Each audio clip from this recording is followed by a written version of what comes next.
2nd, the 16th, and the 30th. The 30th would be a holiday weekend, so Yes, Labor Day is the Labor Day is the 3rd of September. 3rd. Oh, that's right, okay. So if we get through public safety and civil service, then we may consider the 30th. And I've already received a couple of emails that people can't make it to the holiday weekend. So if things go smoothly the next two meetings, then maybe we'll consider that meeting on the 30th without objection. If somebody has an objection, then certainly.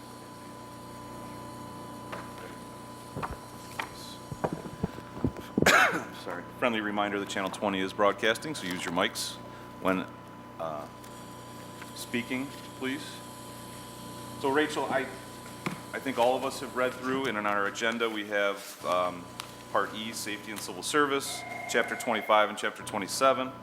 Do you have any thoughts, or do you want to just get into the recommendations from the 2008 discussion, or Director Lang-Henry? Just kind of overview of, as to where the discussion was taken and where the proposals came from. Rachel? You mean from 2008? Yes. Right, so I really don't have any thoughts. I'm unprepared to discuss anything Okay. that happened in 2008. I apologize. That's all right. Yeah. I mean, there were a lot of different varying recommendations from 2008. I guess it's not that crazy. We could just go section by section and see what comes from the review. I did not see anything in 115.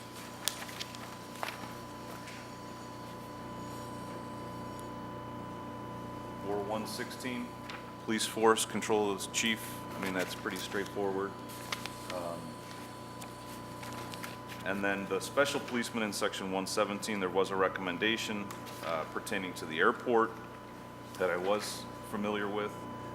For the commission members, the airport, Cleveland Hopkins International Airport has Cleveland police officers who staff, and they are the security for the airport. And then the Department of Port Control, which is an enterprise fund, reimburses the general fund for those officers on an annual basis. So the discussion was, back in 2008, is just to create their own police department, which did have some support from the administration, but there was some give and take. There was a lot of discussion at council. Council wasn't overly supportive of it. Having been here in 2008, and it was right around that time with Director Ricky Smith, maybe 2009,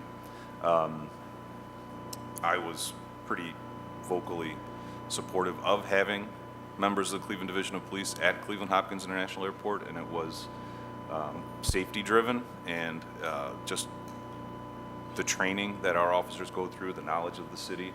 I felt as that was important for any visitors to the city to see a Cleveland police officer standing there at the gate or in the hallway or in the concession area.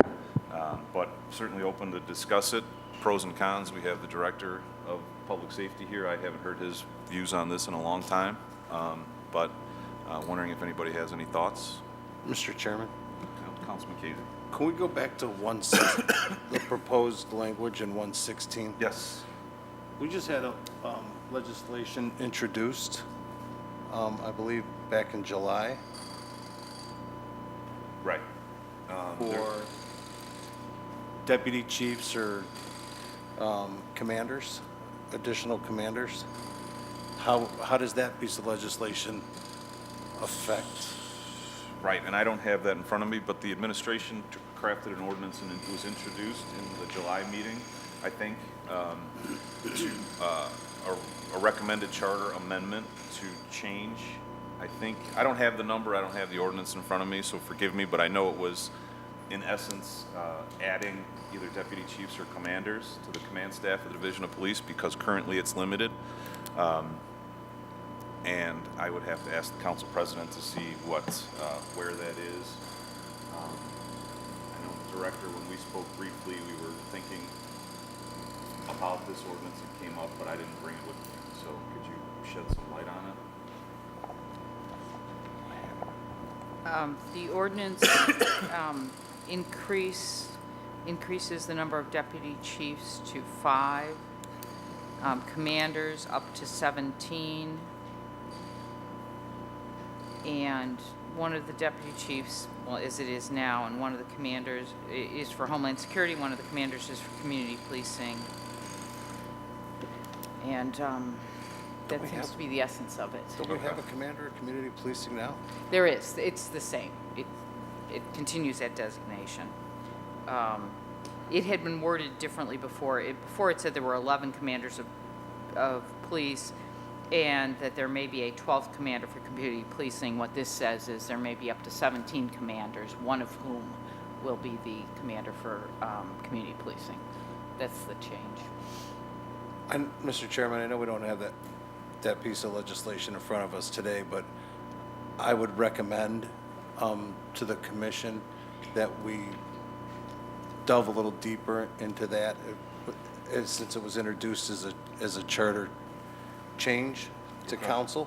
I think that that's a piece of legislation that the commission should take a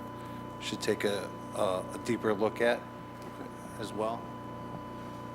So the recommendations either come from the Charter Review Commission, which we're doing today, or they can come from the administration. There is one in the bullpen right now, so we'll make copies of it. It's obviously now in the control of the council. It's probably locked in Public Safety's legislative box right now. And we'll get the council president here to kind of talk through his thoughts on it. We haven't heard it at committee, so I apologize that I don't know enough about it because it hasn't really come to the full process. But then I'll save my personal thoughts for later. Well, we just know that it's hanging out there, so. Right, you it know, makes sense it's- that this commission takes a look at it. Right. I'll pledge to you, the commission, is that we'll get copies of it in front of you before our next meeting on whatever date it is. Thank you, Mr. Chairman. Thank you. Since we're talking about this right here, and it's what sprung some thoughts for me as well, is I know, and this would actually apply to several of the appointed positions, it just struck me first here, was I know that there was a push to have a residency issue with promotions with the fire and police, and that had been struck down. Would it be feasible to add language into these appointed positions of the same as we did for electing to council, being an elector for 1 year in the city of Cleveland before you can be appointed, and maintain that elector in the city of Cleveland to maintain your appointment? Upon hire, Or upon appointment. Appointment, when you're Right. being appointed by the mayor, you're hiring. so. Right. And that have a it's almost a residency requirement for the appointment, For everybody, for everyone appointed. every police officer, firefighter. Or no, not that, for, Talking about commander. for the command staff. Oh, For just for the those command staff. direct The appointments by the appointed mayor. position. And all positions throughout the city, and that way because the big So push is promotional. residency. Promotional, Yes, just on the promotional side of it, yeah. right? Well, wait, is it a promotional or is it appointed? Well, 'Cause you're you could- appointed 'cause you- to a, Because you could go from patrolman to sergeant, right? Yeah, And those not are have the non-civil service positions, a- Right, okay. put it that way. which are, Commander, deputy chief, and chief. okay. Now, I don't know how that plays out in the other realms, I just know how it plays out in police, and it's where it struck me here. Okay. That adding the language of must be an elector for 1 year, you then almost are benefiting somebody that has shown some Commitment to the city. commitment to the city of Cleveland. And so it's not tested. There's no test. Nope, So there's no test bonus for it. points. So No. to the commission members who aren't as intimately, a couple of years ago, we tried to incentivize residency for promotions. So when you took the civil service test to be a sergeant, right now, when you sign up to be a policeman or police officer or firefighter, you get residency points, 10, which is a lot, which is great, which I think is overly supported by everybody because we want people who live here to protect and serve. So a couple of years ago, council added 5 points for residency on promotional exams. So when you tested for sergeant or lieutenant or captain, you extra points if you established residency, if you had established. That was challenged, and they won. So we couldn't do it under state law, if I recall. It's in the charter right now, and we don't enforce it. It's 74-1. Yeah. Right. And that's actually what prompted me to think of this when I read this section, was our discussion a couple meetings ago, Councilman Keene, about that residency issue. Right. And that, again, has been years since I read that decision, but I know it was under the constitutional provisions I can look of, it up. you couldn't tell somebody where to live. Yeah. Basically, the thing that, whatever the law change was in 2008 that affected all residency requirements, impacted our attempt to incentivize residency for promotions. But it is in 74, we just don't enforce it because we can't. It is an interesting question about the non-civil service appointments by the mayor, requiring a 1-year, being elector of the city for 1 year. I would have to ask to research. I did talk, John James and the staff has been researching residency incentives across Ohio. Bug in my throat. And I'll copy this and pass it around to everybody. It looks like for promotional, the only 2 cities in Ohio that incentivize are Akron and Dayton. And Dayton gives 5 points residential, 5 points military, and Akron gives 20% added to the final score for residential and for residency and military service.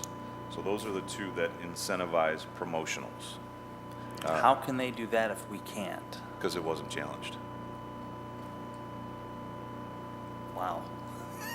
right? I mean, Yeah. so the collective bargaining units agree that they want their bosses to live in the city, and, right? I mean, if ours wasn't challenged, we could do it. Not that I like as many things that are Yeah. legally questionable, but I think the spirit of it is the same, but they had more buy-in than we did. Would be my guess. So Rachel, can we kind of look further? Because that was just what we researched and looked at. I never thought of the 1-year elector for mayoral appointments. Any thoughts from other commission members or comments? Mr. Chairman. Counsel. Are you referring to, what you're saying is to be considered for promotion, you gotta have lived in the city for a year. Are you saying that they had to be an elector for a year or just live in the city for a year? Well, I think what Lieutenant, right? Yeah. What Lieutenant was saying was the same that we did for council, an elector of the city of Cleveland for 1 year prior to, because we talked about that at length. That Right. was kind of, but, hopefully they're registered to vote too. But I don't know. I think we'd have to look a little closer at either elector or residency, just like we require in order to get the points upon application, you have to establish residency. Okay. And so we can look at either or. But that's the discussion now, and I guess still being a little raw from our attempt to incentivize residency on promotions. I think I want to take a closer legal analysis on, for non-civil service appointments, which would be the command staff of the Division of Police, and I think that's it. I think the command staff of the Division of Fire is all tested. Is it, Except for the chief, I believe. except for the chief? Okay. But I mean, it could even apply to all areas. I mean, it's not something that could be limited just to police. If you want to have all appointments, have to be somebody that has shown a commitment into the city of Cleveland. Right. And put that requirement on all of them. Right. When you say all, are you talking across the board in the city or just the police and fire? Across the board in the city. So it would include all the directors, everyone appointed by the mayor to a position. Now, some directors, they put out a nationwide search for them. They could not have lived in the city for a year. That has happened several times in my tenure here. So what we would actually be doing is that we would change that. In other words, you can't go out for a director or the other person to be in the director's staff if he hasn't lived in the city. So we would actually prohibit the mayor from doing a nationwide search if we make this. And I would I would submit to the commission that sometimes that is very necessary, that we do that. Especially when you look at like the last Director Manise in community development, right? Right. She came from another city, working closely under HUD regulations and CDBG dollars, and that's a very specialized place, specialized job description, and she's great. Director Davis of Public Utilities was running the water system in Youngstown and Right. Akron. So I think it's a great discussion. I completely see your point. I always want people to live in the city. If you work for the city, I mean, it's just makes a lot of sense, right? And we have a lot of good people Or who you live in could the city. pick out specific, I mean, if there's specific positions that you believe that may require a nationwide hunt to find the most qualified that would work here, then leave that one out, or put the requirement in after the fact, Well, within or- 6 months. Or perhaps we can put an exemption in with the approval of the council or something like that. That would work as well. But also directors and everything, our chiefs and our deputy chiefs are coming from within the division as it is, so it's not like. They we go- don't have to, though. Right. How often, I don't know this answer, but how often It has is it? been done. How often Yeah. is It it deputy has been chief done. or We, chief? I think White administration was the last one to do that, I believe. I think you're right. We had a police chief from somewhere else. The one I know of is Patrick Oliver from the Metro Rangers. Parks. Yeah. Right. I would hesitate to pick and choose different directors and commissioners just because I just think we would be challenged and lose. And our position historically on council is just urging, it is an administrative function, right? The appointment of the cabinet and of the different levels of the administration, and anytime you try to stifle that through a charter amendment, I think would be challenged by a candidate. But we'll look at it. I mean, we'll come up with some kind of recommendation or proposal to talk about residency and incentivize it for employees who are seeking to move up the chain. But I know we're gonna get sued. That's when Director Langherring just looks at her phone. This is great. Yeah, no, I I found know, the I case, know. I was Yeah. just looking up the case. And I do have copies, thank you to Olivia, of the ordinance that was introduced in July for consideration on specific to sections 116 and 126 of the Charter of the City of Cleveland relating to the police force controlled by chief and division into classified and unclassified service. I'll pass these out now, put them in your books, read them for 2 weeks on the 16th.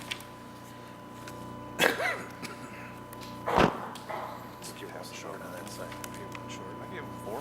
1, 2, 3, 4. Mr. Chair, one question before we move on. I know that you mentioned as it relates to the proposed 116-1 about creating a new police force for the Air Force, and Yes. those being Cleveland Police, and you said at council there were, a mix of opinions on that, and that you were very supportive, and I understand that position. I'm curious what the other side of that was, so as we read this ordinance and think about that for the next time, I'm just curious what the different views were. Well, the ordinance that was just passed out has nothing to do with the airport. That is the command staff of the Division of Police and adding deputy chiefs and commanders. The Division of Port Control, and we can certainly get the director here and get their current thoughts. But I think at that time, when this was happening, we had overtime fluctuations at the airport. When you have federal regulations and TSA regulations, there's a push down onto the city to add at every door this secured area. So Port Control saw the cost going up, and like, we can do this cheaper by creating our own police department. Gotcha. It was at the same time when people were talking about getting the ARF unit from the airport into a Cleveland Division of Fire. So we were trying to streamline things. So we had two competing proposals, and they both just stayed the same, where Cleveland Division of Police officers protect the airport, and the ARF unit, which is the Port Control Fire Department, does their thing. There's very specialized equipment and training involved in the ARF unit. They do a great job. It is not overly cost prohibitive to operate it for the airport itself. And on the police side, it has kind of stabilized. We have it, they know every year what the line item's gonna be that enterprise fund is gonna have to reimburse the general fund. So I haven't heard the discussion in a couple of years, but that was the thought at the time. And they don't answer to the director. If Lieutenant Ham's working the Concourse C, and the director or the, deputy director of Port Control doesn't like something about him or tells him to do something, he doesn't have to do it. Who's over a lieutenant, deputy chief? Captain. His captain tells him to do it, right? So there was some power struggles at the time. I haven't heard that in years, so I think it's working well. I will reach out to the director of Port Control to see if there's anything they want to add, or if there's anything that the director's heard in a while. He's free to chime in, but again, this is going back 10 years historically. Oh, and 118.1 is the fire department, so we will also ask for any input from the director of Port Control. Recommendation number 72 on page 6 of 21. Well, before we move Yes. on, I'm a ray of sunshine today. Also, with the appointments back to 116, Okay. I know another hot button issue right now is what has been coined in the media as double dipping. What does the commission think of adding a line that, much like OPS's line that says anyone cannot be like a rehire, a former member of, so if you retire from the Division of Police, you can't be appointed then back. To a police officer? No, it would be a command staff position. I don't know if that applies anywhere else, but I know it usually causes what is known as a leadership vacuum, where new ideas are kind of stifled and the same old system keeps chugging forward. All right, I don't, so you're a lieutenant, or somebody is a lieutenant and retires. 25 years of good service to the city of Cleveland. And then It would have to this- be a command staff appointment, because you can't do it unless you're appointed to one of the other positions by the mayor. So you're a Police commander. officer X, right, work in the 4th District, 25 years of great service, retires. Then they become commander of the Yeah, 2nd they District? would be saying that would be restricted. They could not do that. Right now, it's typically you're a commander on Friday, you retire, and then Monday, you're sworn in as a civilian commander, and you continue on doing the same job. Interesting. I didn't know So that you're happened. collecting retirement Right. and Oh, I know what double salary. dipping is. So that's. Right. I'm well aware of that, but I had no idea Oh, within. there's several within the police department right now that are in that realm. Huh.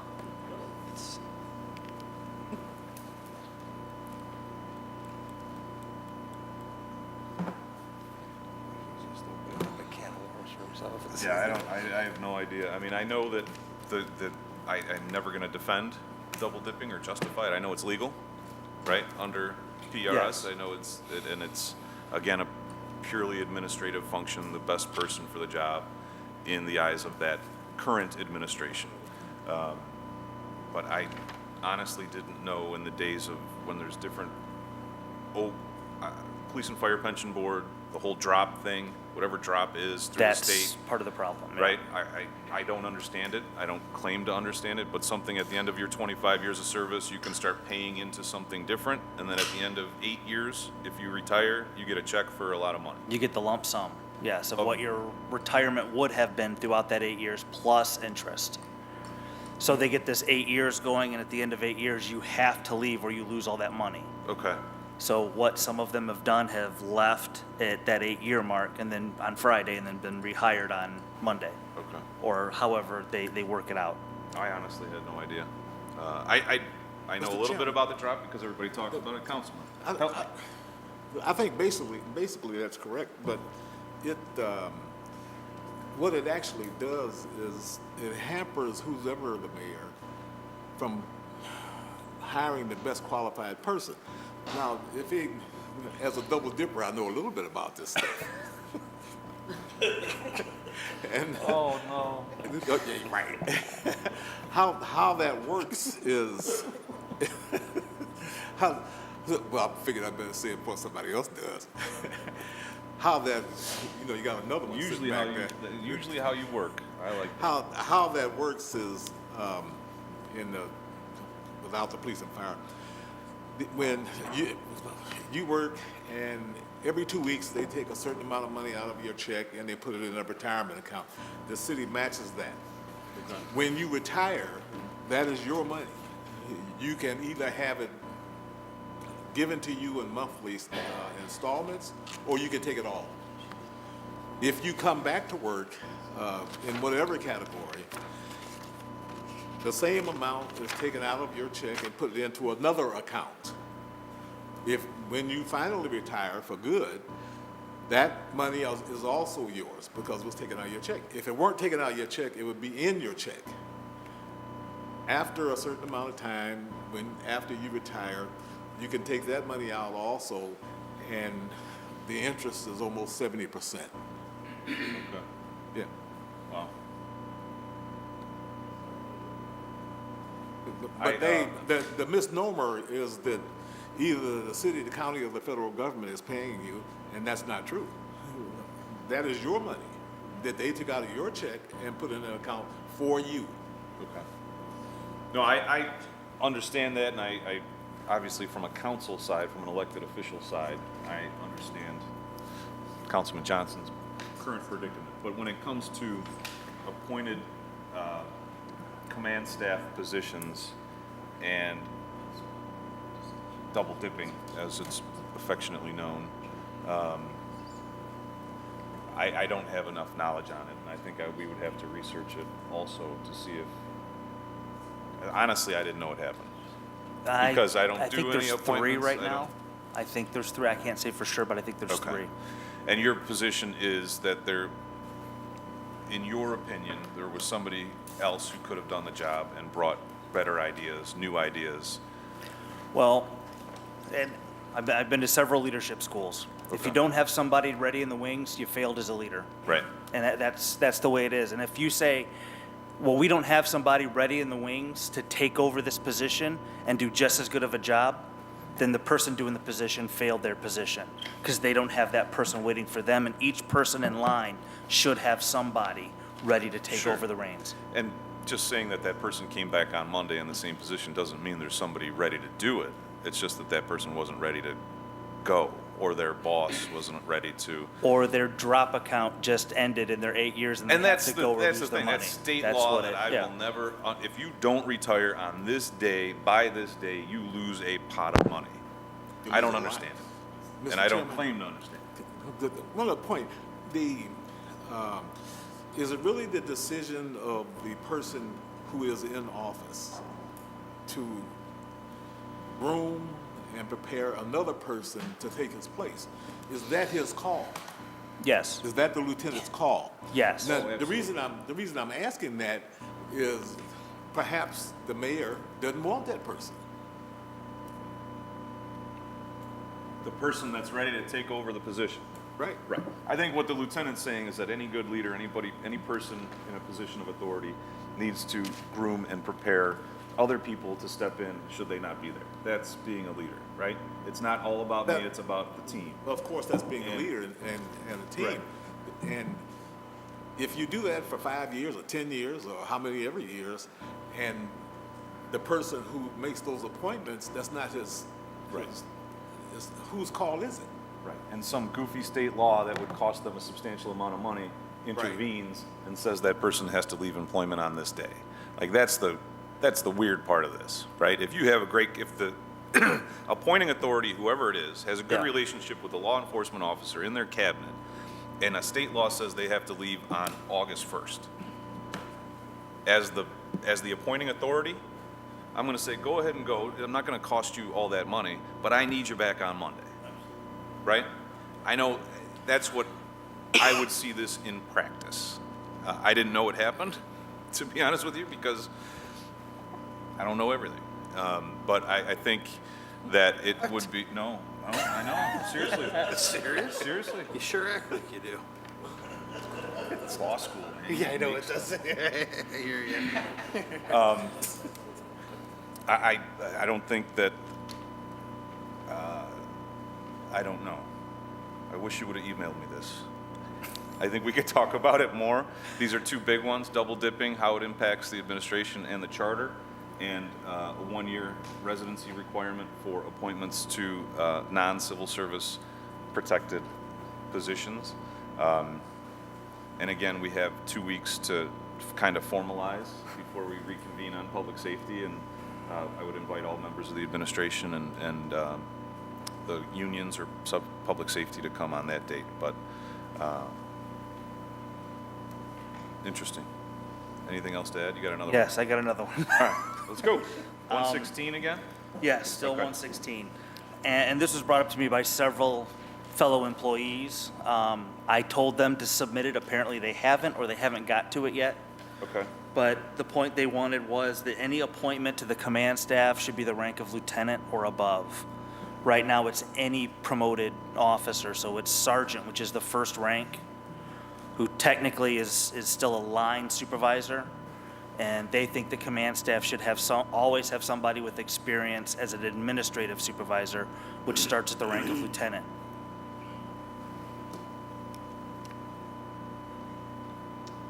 So that's to say Affectionately that- known as white shirts. Right. Okay. So you don't think sergeants would make good commanders? Or they do? They don't. The people that were bringing this to your attention as a member of the Charter Review Commission don't think a sergeant could be a good commander.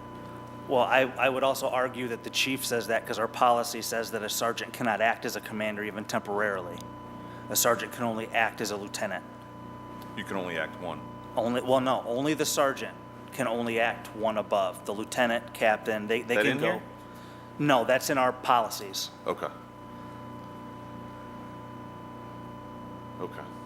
I've heard the same thing through the years, right? That there is, within the safety forces, there is some grumblings that say a sergeant gets sworn in by the mayor to a higher level within, and the thought is that whoever the appointing authority is would have more sway over that individual because their pay grade, their civil service pay grade is here, unless you serve in this capacity, right? It's a 48% jump from sergeant to commander. Right. So the theory is that I think what the people are telling Lieutenant Ham is that the people that the mayor is appointing to cabinet level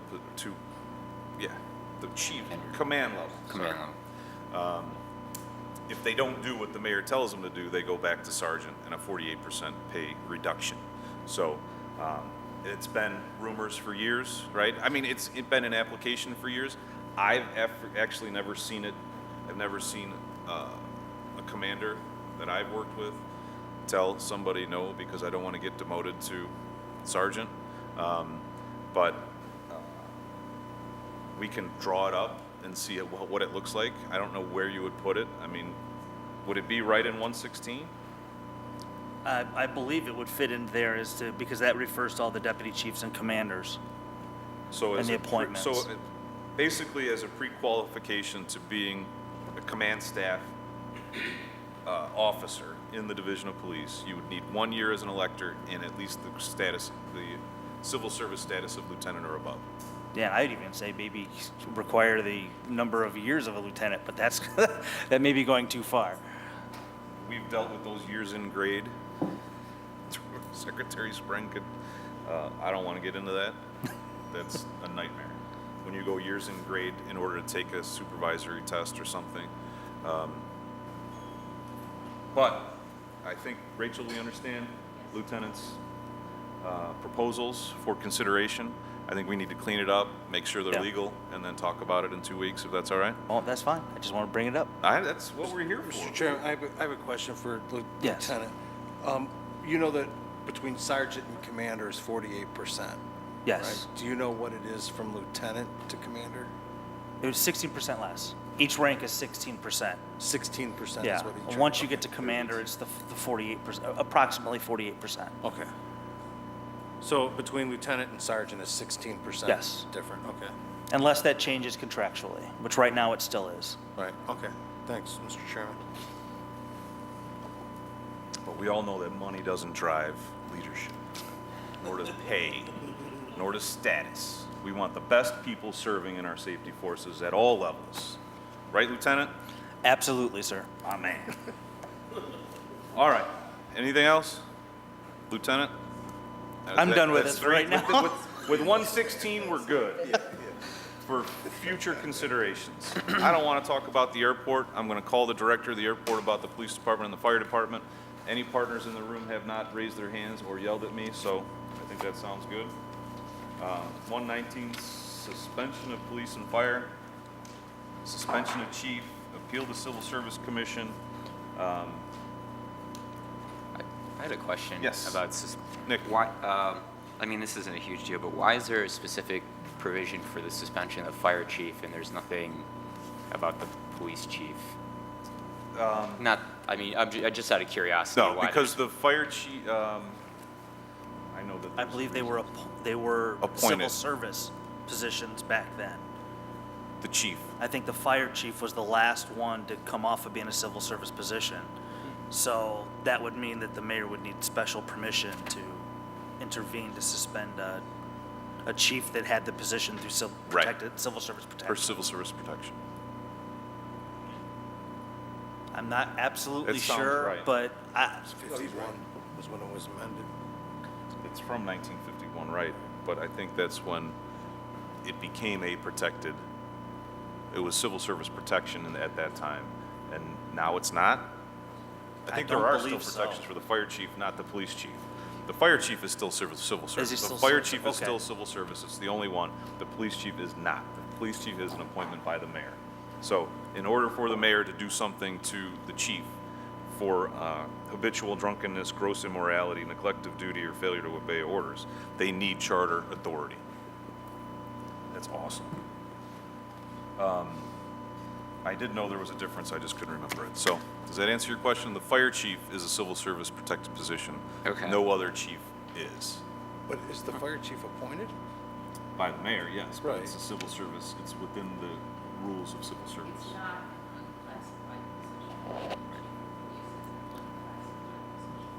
is there a reason for that? Does it? I didn't ask Yeah, you the that. reason. So my grandfather was the fire chief of the city of Cleveland for 20 years, so I'm gonna step back from this conversation.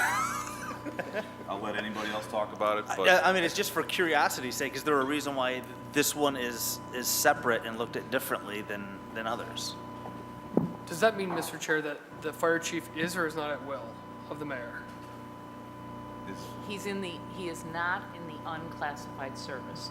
So that means that his appointment and removal is controlled by the rules applying to the classified service. Whereas if the mayor tomorrow with the chief of police could fire him for no reason, Correct. Well, theoretically. yeah. Theoretically, of The course. chief of police is in the unclassified service. So removal is not pursuant to the civil service rules. Thank you.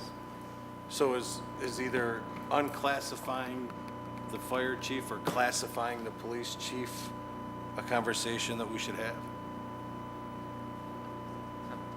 I'm asking, I'm not asking any one Yeah, specific why person. have them be different? What's the Yeah, what's the that's- point? That was what I was curious about. Dude, just open up a can of worms. Yeah, man.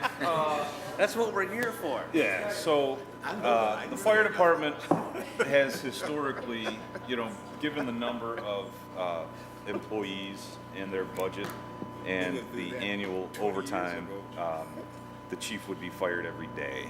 And that was there needed to be a buffer back in the formation in the, when there were 700, 1,100 firefighters, the fire chief and the mayor didn't typically see eye to eye on a number of different issues. And that was fine because they were still putting out fires and saving lives, and they left it as a protected part. You would argue that it hasn't helped the fire department. Any fire chiefs that have left in the last 10 years would probably say, yeah, that protection doesn't serve me anything, because they would still argue that their numbers are so low and their budgets are so constricted because of our current economic environment. I would guarantee you that they would say it hasn't helped to have that fluidity, that ability to, that protection. But I think for years that's, historically, that's what it was. And within the division of police, and why that's unprotected, I think for when we were doing those searches and other administrations doing searches, when there's civil service protection, there's civil service rules, and there's rules on how you get to that position, which is what you were talking about with the other stuff in 116. But you can hear some really good stories about fire chiefs in the past fighting with mayors in the hallways of City Hall. I think that's why it is. And he might have been my grandfather. Your grandpa started all this. That's why I'm going to step back from this conversation. But if there's anything that you want, again, this is an open discussion. We're talking about this. We're bringing things out of the charter that we want to look closer, take a closer look at. If anything strikes you, shoot me a text or an email and say, I want to look at this closer. And we can get staff on it for the next 2 weeks. We can get appropriate parties here to talk about it and fully flush it out. But should have seen that coming. I think it's worth a further discussion. Yeah. Either way, Okay. if not today, maybe in 2 weeks or something, just, I don't want to say what's good for the goose is good for the gander, but you got two safety forces that are appointed by the mayor. One's kind of protected and one's kind of not protected, no matter what the history, was in the past. 1951 or whatever, they decided to classify or unclassify whatever they did then. I think it's something that we should just look in a little deeper too. Yeah, Okay. I agree. Okay. And I think the real question would be is what protection does that civil service afford? Is it really a protection or is it just lip service? On paper, right. Yeah. Thanks, Grandpa Kane. Yeah, Barry, Chief William E. Barry. 4 substantive sections. We're trying to wrap up public safety here with 2008 recommendations 73 and 76. 4 substantive recommended amendments suggested to existing Charter Section 121. Number 137.1, appeal the Civil Service Commission. There's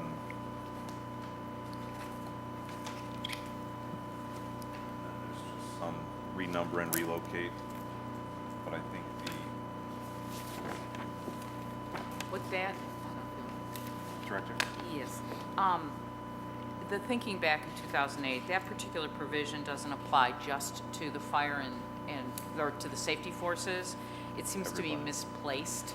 And so the moving was to move it into the Oh, civil right. service chapter because it talks about appeal rights and things like that for employees in general. It isn't directed solely to Right. people in the police or fire service.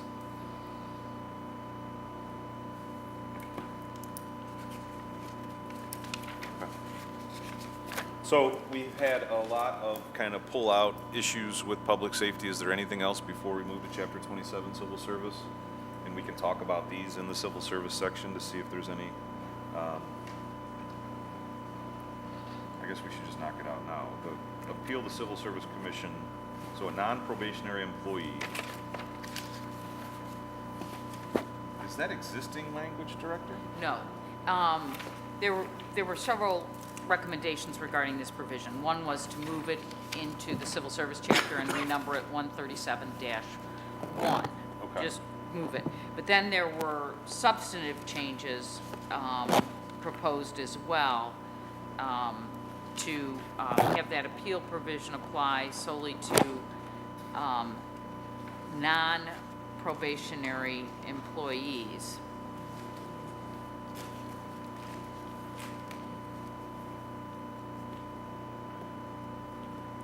Okay. So it currently,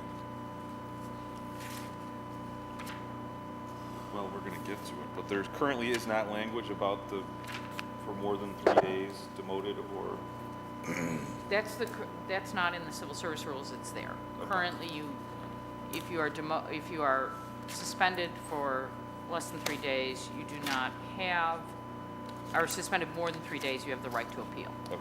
Less than 3 days, you not have the right to appeal. 3 days or less. But this one particular change, as you can see, it's adding the words non-probationary employee.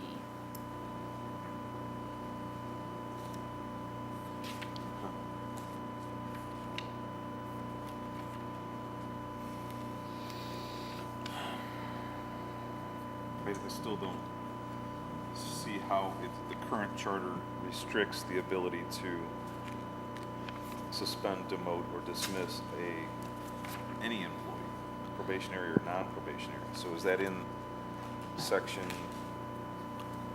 the current 137, investigations by commission? I'm sorry, I don't know. So it's section 137 gives the commission the authority to make investigations concerning the facts in respect to the execution of the civil service provisions of this charter and the rules established thereunder. Written charges of misconduct or inefficiency against any officer or employee in the classified service may be filed with the Civil Service Commission by any person. And the commission shall investigate, report the findings.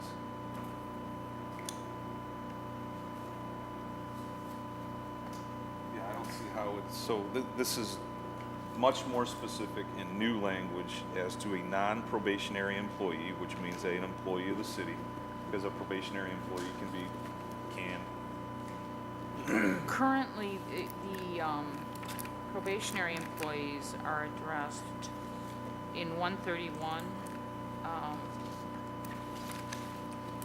If you look at the third paragraph, Okay. all original and promotional appointments shall be for a probationary period not to exceed 6 months, to be Right. fixed by the rules of the commission, and no appointment or promotion shall be deemed finally made until the appointee has satisfactorily served his or her probationary period. At the end of the probationary period, the appointing officer shall transmit to the commission a record of the employee's service certifying the service has been satisfactory or unsatisfactory, and if the service is unsatisfactory, the employee may, with the approval of the commission, be removed or reduced without restriction. But dismissal or reduction may be made during the period as provided in 121. So what they're saying is, at the end of the probationary period, you can be removed without restriction, but if it's during the probationary period, it has to be in accordance with the rights to appeal and everything else that are under 121. Okay.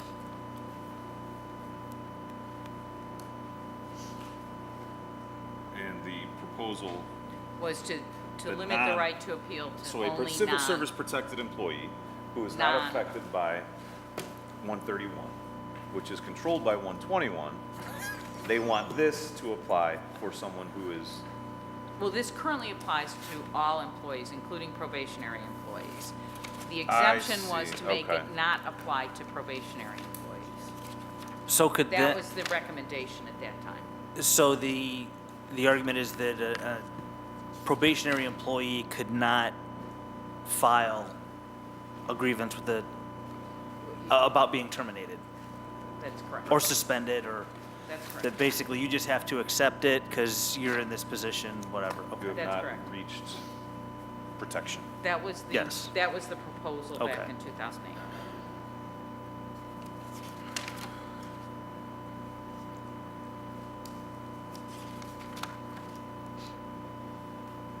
Anybody see any reason to, anybody like it? I think the probationary employee is covered under 131. I mean, satisfactory or unsatisfactory, and if the service is unsatisfactory, the employee may, with the approval of the commission, be removed or reduced without restriction.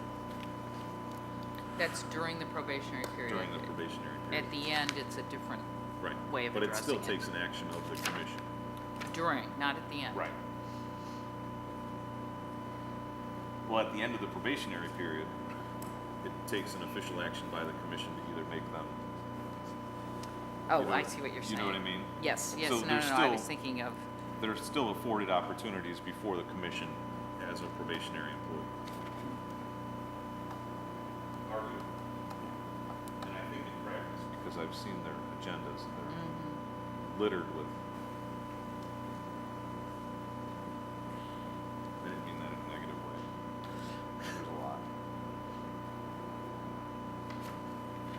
Anybody feel a need to recommend 73 to 76 from the 2008 or any other clarifying proposals for investigations by the commission, probationary, non-probationary, civil service employees, or the terms of Section 121 appeal to the Civil Service Commission? Hearing none. Also, let's get into civil service. And again, we're closing the book on public safety until 2 weeks from today on the 16th. If any, we've had a number of proposals, but anything else that jumps out at you, you want more information, let us know. Get into it. The exciting world of civil service. Section 124, appointment, term, and removal. I don't see any red ink on Lieutenant's paper.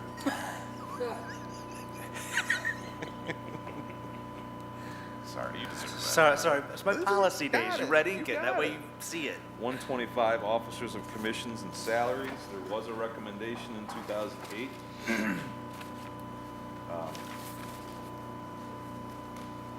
Which looks to be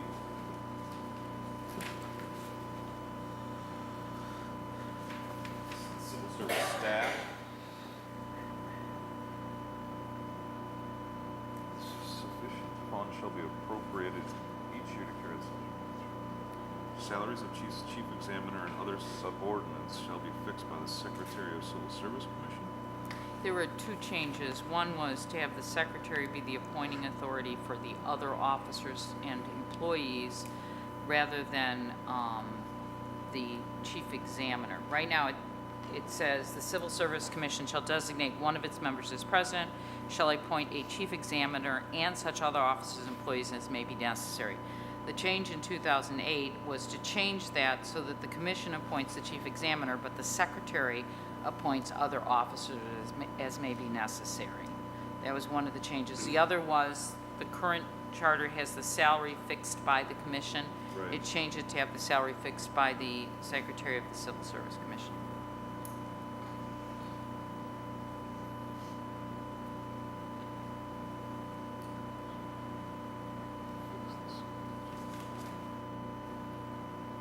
Has that been an issue? Have you ever heard from the chief examiner that they don't get paid enough? I don't think that's the issue. I think it was, instead of having the commission fix the salaries, just have the secretary fix the salaries. which I is- think it's a lot like the planning commission, when we Yes. talked with Director Collier about, there's antiquated ways of doing it, and they had It's kind of just elevated cumbersome. different members of these commissions, and it is I don't even know, do we pay members of the Civil Service Commission? Well, this isn't for members of the commission, this is for this goes to the staff. I believe that the members of the commission Just like the planning are commission? paid like the planning commission. But this change This went goes to the staff. Right. Secretary's not jumping up, so I don't think there's any need to change the way things are done unless anybody has a super interest in it. Classified and unclassified service, Lieutenant Ham. Section 126. Oh, I'm not letting go. So we will talk about this more with the public safety side. We have pulled out the fire chief, so we will know more about classified and unclassified in 2 weeks.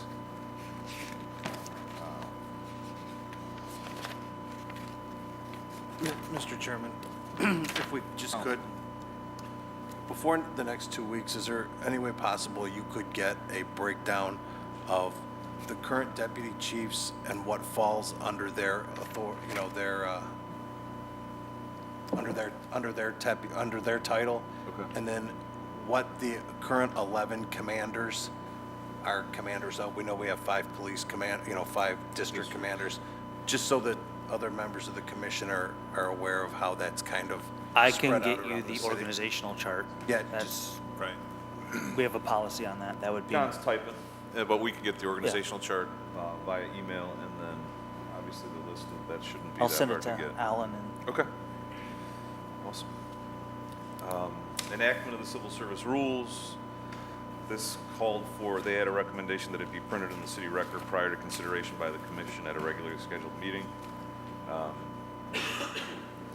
think they are, I mean, they're not publicly posted like on the internet, but the agenda for the Civil Service Commission is printed and made available before the meetings. I don't know if there were any thoughts about changing of the rules or how often it happens when they actually change the civil service rules. Ah, he's jumping. Yes, Secretary. The civil service rules themselves provide that before any amendments to the rules can be approved, they have to be considered in 2 meetings, and they require 10 days publication in the city record. Solves that. Thank you. Unless there's any further discussion. Mr. Chairman, Yes. it's not exactly on that, but they, the testing for, and to be specific, the testing for the Recreation Division, they are 30 people short. They can't hire anybody until the Civil Service Commission authorizes the test. And what I'm asking is, the same thing was true of the police department and the fire department. And what I'm asking is, should we put a time limit on how long they can delay this? Because what's happening is our recreation centers are back in the same boat they were 2 or 3 years ago. There's nobody working, we got 2 people running the rec centers, which is dangerous to our children. Right. And when they delay the police test, it's the exact same thing, only it's more critical. It is at least worth discussing. I agree. And, but it's not only civil service that controls when the test happens. I know. That's kind of the complexity of the issue, is that the department has to get civil service all of the requisite information for them to then organize and pull off the tests, to my knowledge. But how would you put a deadline for something like rec center employees, and then how, you could make the argument for backhoe operators at Cleveland Water, or airport maintenance men at Port Control, right? What's the timeline to fill these vacancies, and what's the threshold? If you have 2 employees that are backhoe operators at Cleveland Hopkins and one of them retires, you got 30 days to do it, or 6 Well, months? that's why Yeah, I it's give it to the interesting. commission, Mr. Chairman. Once they get all the information that is necessary for them to provide the test, is what I'm talking about. Okay. Yeah, they and would to have- our fellow members, we deal with this quite often, where certain departments will say it's stuck at civil service, and civil service will state, we don't Of have the course. information. Mr. Chairman, and the reason I raised it, in some cities, that's the case. Yeah, Yep. right. Do I have permission to speak again? You do. Absolutely. I know in police now, we have a rotating test that is administered, that might be a solution I know that. to do with all departments, or most departments that need to have that list. Lieutenant, I was hoping you would say that, because I can't say that. Mr. Chair, can I get clarification? What is a rotating test? What does that mean? Basically, there's not a set date that the test is going to be on Tuesday, August 2nd, and you need to show up or tough luck. It's a window of opportunity that is provided. It's set up. You go to one of these testing centers that are predetermined. You show up, take your test online, you're done, you're out, and you can do it there's some of these testing centers that are around the country.